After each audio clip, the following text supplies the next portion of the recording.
Sauvez votre âme du rêve des faiblesses. Sauvez-le à la sagesse éternelle. Quelle est la méthode? Détente, autocontrôle, alimentation appropriée, force à la mesure exacte et à l'attitude ferme de l'esprit. N'acceptez pas la défaite. Acceptez-le autrement encore plus grand. Vous avez un pouvoir illimité et cultivable. La méditation est le moyen de sauver votre âme des liens du corps et des tribulations. Méditez au pied de l'infini. Apprenez à saturer Dieu. Vos tribulations peuvent être formidables, mais votre plus grand ennemi est vous-même. Vous êtes immortel. Les tribulations ne le font pas. Ils changent. Vous ne changez pas. Il est possible de libérer les pouvoirs éternels et d'écraser des tribulations. Ne vous inquiétez pas si vous ne pouvez pas au début. Contactez Dieu ou entendre votre coup à la porte du cœur. Pendant longtemps, vous vous êtes enfui, vous cachant dans le marais des sens. Le bruit de ses propres passions incontrôlées et l'écho de ses marches lourdes dans le monde matériel l'ont désactivé d'entendre l'appel intérieur divin. Arrêtez, calmez-vous, méditez profondément, et le cœur le silence surviendra la présence de Dieu. Dieu suit la loi. Tous ceux qui sont soumis à la loi peuvent le tester et en faire l'expérience par eux-mêmes. Les lois physiques doivent être interprétées par des sens physiques. Les lois divines doivent être comprises par la concentration, la méditation et l'intuition. Dieu ne se cache pas à la personne qui exerce la dévotion, l'amour, la méditation correcte et l'appel de l'âme. Dieu ne cesse d'entendre cet appel, mais ne répond pas toujours comme nous l'attendons. Lorsqu'une joie entièrement nouvelle et de plus en plus intense remplit votre silence, vous pouvez être sûr que vous avez contacté Dieu et qu'il répond à travers votre âme. Le recours à une méditation profonde mélangée à une dévotion extrême, dans les heures silencieuses de la nuit, la rupture du jour, ou la lumière diffuse du crépuscule, pour chercher des réponses à leurs désirs. Méditez et utilisez votre volonté avec engagement, jour après jour, semaine après semaine, et année après année, jusqu'à ce que le silence cosmique des âges soit brisé et vous obtenez la réponse. Vous n'aurez pas à attendre pendant les lustres car vous découvrirez dans une méditation profonde que la bénédiction divine vous entourera et vous dira à travers la voie de la paix. Vous devez découvrir quel type de prière apporte une réponse de Dieu. Les prières purement intellectuelles donnent une satisfaction intellectuelle mais ne fournissent pas une réponse consciente à Dieu. Les prières émotionnelles provoquent l'excitation, mais les prières de dévotion fournissent la joie sereine de l'âme. Pour obtenir une réponse à vos prières, vous devez prier intelligemment, avec une âme brûlante. Presque jamais à haute voix, la plupart du temps mentalement, sans révéler à personne ce qui se passe à l'intérieur. Vous devez prier avec une dévotion maximale. Vous devez sentir que Dieu écoute tout ce qu'il dit mentalement. Priez dans les profondeurs de la nuit, dans l'emprisonnement de votre âme. Priez jusqu'à ce que Dieu vous réponde à travers la voix intelligible de la joie Smered, dispersée dans les cellules de votre corps et toutes vos pensées, ou à travers révélant des vues de ce que vous devez faire dans chaque cas. La joie croissante après la méditation est la preuve que Dieu a répondu à la radio de son cœur, accordée à la dévotion. Plus vous méditez ou affirmez, plus vous serez conscient de la joie de plus en plus intense dans votre indice. Ensuite, vous saurez sans aucun doute qu'il y a un Dieu et qu'il est une joie éternelle, omniscient, omniprésente et toujours nouvelle. Demandez alors, Père, maintenant, aujourd'hui, chaque jour, tous les tomorrows, tous les moments de sommeil, de réveil, de la vie, de la mort et au-delà, reste avec moi comme une joie consciemment attentive de mon cœur. La méthode habituelle de méditation est principalement inefficace, car nous ne sommes vraiment pas d'accord avec Dieu. Il sait quels désirs égoïstes sont-ils à l'abri, au bas de l'esprit, et ne se manifestent donc pas. Alors que les démons des sensations et des pensées dansent dans les temples du corps et de l'esprit, il sera difficile de reconnaître Dieu, qui reste caché derrière du voile du silence intérieur. Beaucoup de gens sont distraits lorsqu'ils prient. Certains aiment Dieu, mais ils n'expriment pas constamment cet amour, et ces prières ne sont pas exaucées. Ceux qui demandent l'aumône à Dieu et reçoivent l'obtus du mendiant, pas l'héritage du Fils. Le mendiant plaide et les demandes de l'enfant. Quand demande, le mendiant bajula, se soumet et rampe. Lorsque vous demandez, l'enfant est simple, sincère et affectueusement courageux. Celui qui demande en tant que fils reçoit tout ce que le Père a. Le mendiant ne sait pas s'il recevra. Le vrai fils sait que sa demande sera réalisée. Vous étiez un enfant, mais votre faiblesse vous a transformé en mendiant. Redevenir un fils avant de demander son droit à la naissance. Par conséquent, cela nécessite d'être enfant avant de demander quoi que ce soit d'autre.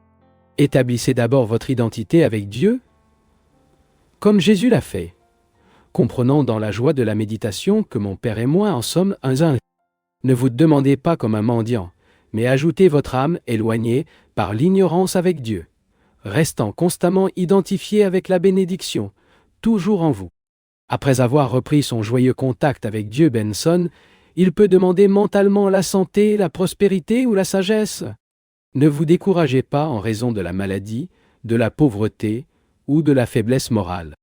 Mais rappelez-vous, la souffrance et le péché ne font que passer des incidents. En fait, vous êtes pour toujours un enfant de Dieu, même si le monde condamne et discrimine. Dieu vous cherchera toujours pour vous ramener à la maison. Ne vous inquiétez pas de ne pas le voir ou de l'entendre frapper à la porte de son cœur. La solitude est le prix à payer pour les contacts avec Dieu. La connaissance des lois qui donnent à hauteur les radios du corps, de l'esprit et de l'âme avec Dieu est nécessaire. Mais comme Dieu est également au-dessus de la loi, la dévotion est imposée pour attirer son attention. L'appel de dévotion, lorsqu'il est sincère, profond et continu, et complété par des efforts honnêtes en méditation profonde, obtiendra une réponse divine. La demande de dévotion est supérieure à la loi, car elle touche le cœur de Dieu et le convainc de répondre à ses bons et mauvais enfants de la même manière. L'amour fait que Dieu se rend aux dévots.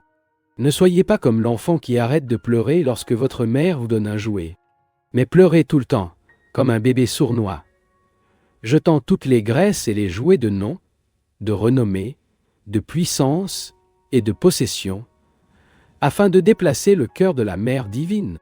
Priez jusqu'à ce qu'il soit absolument à l'abri du contact divin. Ensuite, il nécessite celui du plus élevé, comme son droit de naissance divin, la satisfaction de ses besoins matériels, mentaux et spirituels. Le succès est obtenu grâce à l'obéissance aux lois divines et aux lois matérielles. Le succès matériel et spirituel est important. Cependant, le succès matériel consiste uniquement à avoir l'indispensable pour satisfaire les besoins de la vie. L'ambition de faire fortune devrait inclure en soi le désir d'aider les autres. Obtenez tout l'argent que vous êtes en mesure de faire vos efforts pour améliorer votre communauté, votre pays ou votre monde, mais ne recherchez jamais la cupidité économique par des actions qui s'opposent aux intérêts de l'humanité.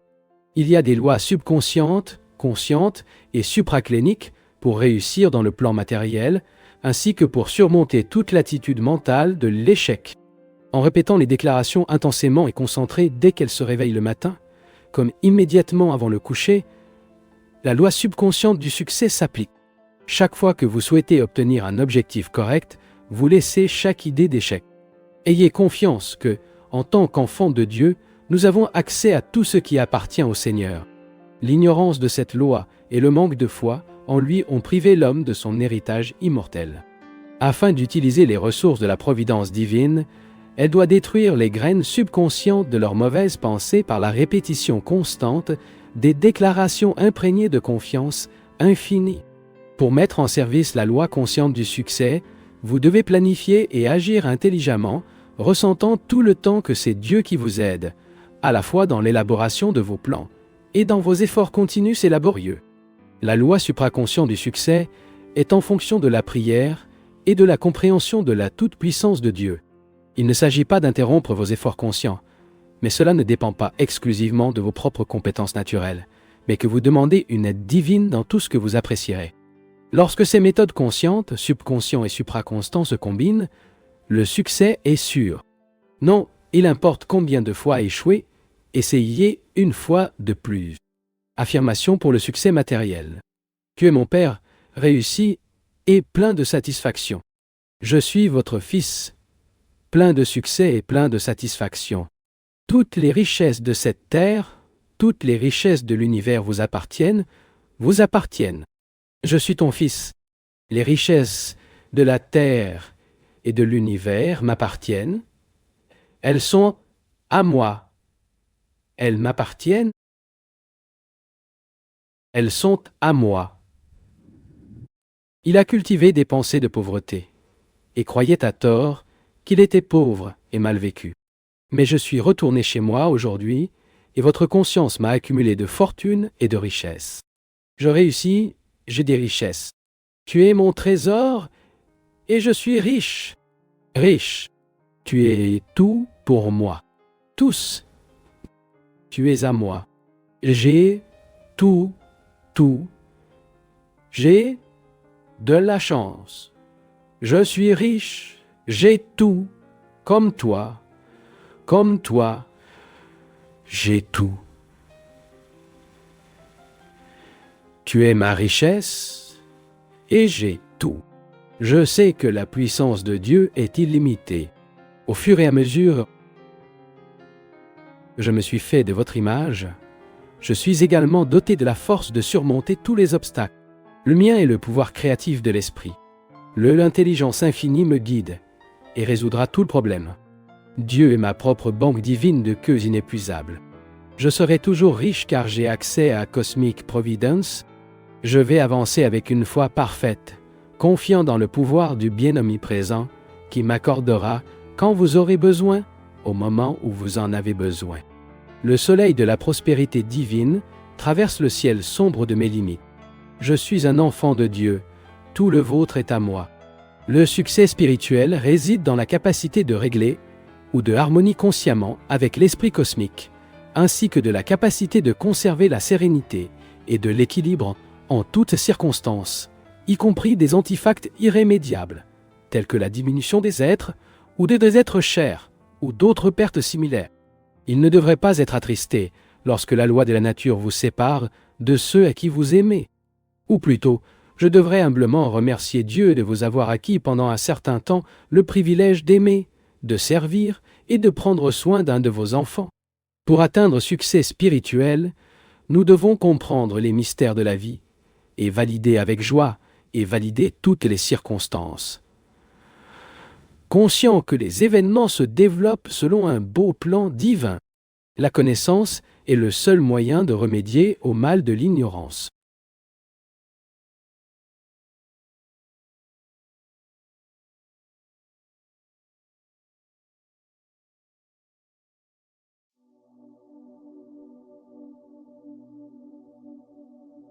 Tuez la peur, refusant d'avoir peur. Vous n'avez rien à craindre derrière les murs de la sécurité éternelle de Dieu. Même si vous combattez les vagues de la souffrance, ou avec la mort qui frappe à votre porte. Les rayons de protection de Dieu peuvent se passer de la menace des nuages et de l'apocalypse, calmer les vagues des vicissitudes et le garder en sécurité, que ce soit dans un château ou sur le champ de bataille de la vie, avec les balles des épreuves et sœurs autour de vous. Lorsque la peur survient, contractez et se détendez-vous, expirant plusieurs fois. Allumez la lampe calme et de relaxation.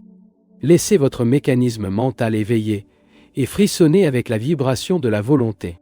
Ensuite, appliquez la volonté à l'équipement de la prudence, sans crainte et jugement équitable. Rendez-vous en continu pour produire des idées pratiques pour échapper aux tragédies spécifiques et imminentes.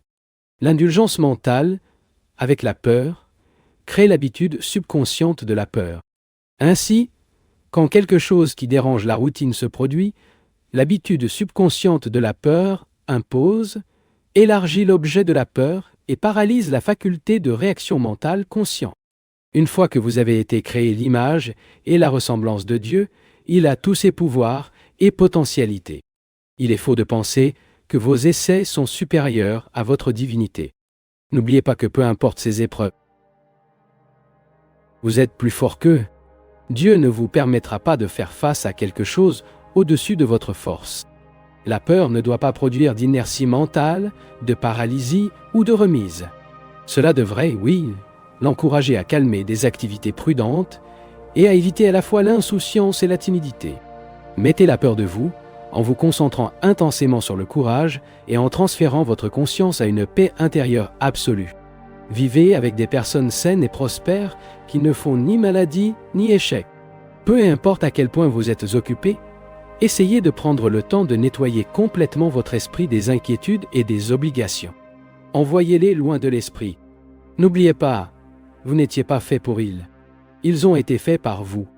Ne permettez pas de faire de la tortue. Lorsque vous êtes coincé par des pressions mentales ou des inquiétudes, essayez de dormir. Si vous le pouvez, vous découvrirez, au réveil, cela ne vous soumet pas au tentant. Il convient de dire que même si vous mourrez, la Terre continuera à suivre son orbite et que tout se poursuivra comme toujours. Alors pourquoi s'inquiéter? Lorsque vous prenez trop au sérieux, la mort semble se moquer de vous et vous rappeler que la vie et les professions matérielles sont brèves. La relaxation mentale consiste en la capacité de détourner l'attention des préoccupations écrasantes, des difficultés passées et présentes, ou des pensées et des attachements dérangeants. La maîtrise de la relaxation mentale vient avec une pratique persistante. Il peut être obtenu en libérant l'esprit de toutes les pensées par décision de volonté et en gardant l'attention fixe à la paix et au contentement. Grâce à la pratique persistante de la méditation, vous pouvez détourner l'attention des inquiétudes et concentrer-les sur la paix. Chaque fois que vous êtes fatigué ou agité, inspirez et obtenez un contracte. Ensuite, expirez et détendez tout le corps. Restez sans penser ni respirer pendant quelques instants et pourra être calme. Débarrassez-vous des inquiétudes. Ils pénètrent le silence absolu tous les matins et tous les soirs. Essayez de rester 1 minute à la fois sans réfléchir. Surtout si vous êtes inquiet. Essayez ensuite de garder plusieurs minutes avec un esprit calme. Visualisez un événement heureux dans votre vie. Mentalement, reprenez la agréable expérience plusieurs fois jusqu'à ce que vous oubliez complètement les inquiétudes. Si vous souffrez d'une mauvaise santé mentale, suivez un régime d'esprit. Le jeûne mental sain éclaircira votre esprit et le délivrera à partir du poison accumulé en raison d'un régime mental et d'une défaillance insouciante. Tout d'abord, apprenez à éliminer la cause de vos préoccupations sans leur permettre de vous déranger. Ne vous nourrissez pas de poisons mentaux, de nouveaux soucis, fabriqués tous les jours. Oh, les préoccupations sont presque toujours le résultat de la tentative de faire beaucoup de choses pressées. Ils n'avancent pas leurs obligations mentales, mais les mâchent lentement une fois par temps avec les dents de l'attention et les saturent de la salive d'un bon jugement. Ainsi, vous n'aurez pas d'indigestion des préoccupations. Chaque fois que vous décidez de ne pas vous inquiéter et de travailler, vous accrochez à votre résolution. Vous pouvez arrêter de vous inquiéter complètement. Dites-vous, je ne peux faire de mon mieux et rien de plus. Je suis heureux et heureux de faire de mon mieux pour résoudre mes problèmes. Et il n'y a absolument aucune raison pour que je m'inquiète. Lorsque vous vous inquiétez rapidement, buvez des eaux fraîches de la paix qui découlent de la source de chaque circonstance, vitalisées par votre détermination d'être heureux. Si vous avez décidé d'être heureux, rien ne peut vous rendre malheureux. Que vous vous décidiez ou non de détruire votre paix mentale, que se passera-t-il pour accepter la suggestion de circonstances malheureuses? Personne vous pourrait vous abattre. Pensez simplement à effectuer les bonnes actions sans repos et non à vos résultats. Laissez les résultats à Dieu en disant que j'ai fait de mon mieux dans les circonstances qui m'ont été données. Alors je suis content. 3 fois par jour, envoyez toutes les préoccupations. À 7 heures du matin, dites-vous que toutes mes préoccupations de la nuit ont disparu et de 7 à 8 refusent de s'inquiéter. Peu importe à quel point je suis ennuyeux que j'ai à l'avance, je jeûne les inquiétudes. De midi à 1 heure de l'après-midi, disons, je me sens heureux et je ne m'inquiéterai de rien. La nuit, entre 6 et 9 heures, en compagnie de sa femme ou de son mari ou des parents et amis difficiles à endurer, prenez mentalement une forte résolution. Dans les 3 prochaines heures, je ne m'inquiéterai pas. Je refuse de m'agacer, même si je m'oppose à moi-même. Peu importe qu'il soit tentant de se soumettre aux inquiétudes, je résisterai à la tentation. Je ne peux pas détruire ma paix avec des chocs de gêne. Je ne peux pas être inquiet. Moyennant agréablement avec les dents de votre attention. Entreprise, continuez votre régime de rire une fois commencé, et au bout d'un mois ou deux, il remarquera le changement. Votre esprit sera plein de soleil. Et rappelez-vous, certains comportements habituels peuvent être modifiés par des actions spécifiques de formation d'habitude. Gardez l'énergie vitale, suivez une alimentation équilibrée, souriez et soyez toujours heureux, qui trouve de la joie en vous-même. Constate que votre corps est chargé de courant électrique, d'énergie vitale, pas de nourriture, mais de Dieu. Vous pensez que ce n'est pas que vous puissiez sourire. Restez devant un miroir et tirez vos lèvres avec vos doigts pour armer un sourire avec vos doigts, pour armer un sourire.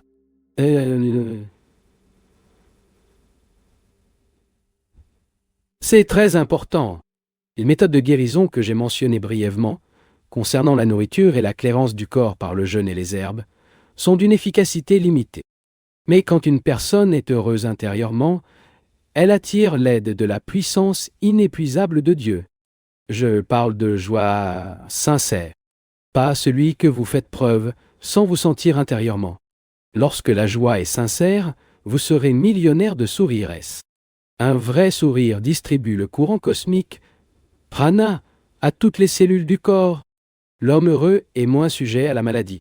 Pour le bonheur, attire vraiment le corps une plus grande approvisionnement en énergie vitale universelle. Il y a beaucoup à parler du thème de la guérison. L'idée principale est que nous devons dépendre davantage du pouvoir mental, qui est illimité. Les règles de prévention des maladies devraient être aux témoins: exercice, alimentation appropriée, abondance de jus de fruits, jeûne occasionnel et sourire tout le temps de l'intérieur. Ces sourires sont nés de la méditation. Vous trouverez alors la puissance éternelle de Dieu. En extase avec cela, vous apporterez consciemment votre présence curative, divine, à votre corps. Le pouvoir de l'esprit apporte avec lui l'énergie sans faille de Dieu. C'est la puissance que vous voulez avoir dans le corps. Et il existe un moyen d'attirer ce pouvoir. Communion avec Dieu pour la méditation. Lorsque votre communion avec Dieu est parfaite, la guérison sera permanente. Lorsque le pouvoir causal de Dieu se manifeste, l'effet thérapeutique est instantané. Aucun temps n'est nécessaire pour que la cause mûrisse en vigueur. Beaucoup de personnes en détresse essaient d'invoquer ce pouvoir, mais lorsque la guérison n'est pas immédiate, ils perdent foi en le Seigneur, au lieu de continuer à chercher votre aide. L'homme qui s'accroche à Dieu est destiné à guérir, parce que Dieu sait que le dévot prie et ne peut manquer de répondre. Cependant, lorsque vous abandonnez, le Père dit: « Très bien, je vois que vous pouvez vivre sans moi, je vous attendrai. » Le pouvoir suprême peut être invoqué par la foi continue et la prière incessante. Vous devez manger correctement et faire tout ce dont vous avez besoin pour votre corps, mais priez sans interruption. Seigneur, tu peux me guérir, car il contrôle les atomes vitaux et les conditions subtiles du corps que les médecins ne peuvent pas réaliser avec leurs médicaments. Les facteurs externes, tels que les remèdes et le jeûne, ont un certain effet bénéfique sur le corps physique, mais n'affectent pas la force interne qui soutient les cellules. Ce n'est que lorsque nous recourons à Dieu et que nous recevons son pouvoir de guérison que l'énergie vitale va aux atomes des cellules du corps, produisant une guérison instantanée. Ne dépendrait-il pas, alors, cela dépendrait-il davantage de Dieu? Mais la tentative de changer la dépendance à l'égard des méthodes physiques pour les méthodes spirituelles doit être progressive. Si une personne avait l'habitude de manger trop tombe malade et avec l'intention d'obtenir une guérison mentale, elle commence soudainement à jeûner. Elle peut être découragée. Si elle ne réussit pas bientôt, il faut du temps pour changer la façon de penser et passer de la dépendance de la nourriture à la dépendance de l'esprit. Pour être réceptif au pouvoir de guérison de Dieu, l'esprit doit être formé pour croire à l'aide divine. De cette puissance infinie vibre toute l'énergie cosmique, manifestant et soutenant chaque cellule de l'univers physique. Tout comme les images d'un film sont maintenues par un faisceau de lumière de la cabine de projection d'un cinéma, nous sommes tous soutenus par le rayon cosmique, la lumière divine émanant de la cabine de projection de l'éternité. Lorsque vous cherchez et trouverez le rayon de lumière, vous verrez votre puissance illimitée reconstruire les atomes, les électrons et la vitatron dans toutes les cellules du corps qui peuvent être défectueux. Communiez avec le grand thérapeute.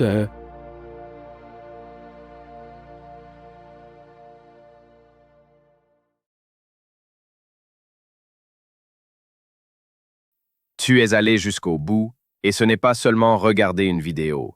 C'est un acte d'attention à une époque où peu écoutent jusqu'à la fin. Dis-nous en commentaire d'où tu nous suis, et si tu le souhaites, partage ce contenu avec quelqu'un qui lui donnera autant de valeur que toi. Merci, une grande accolade, et à très bientôt.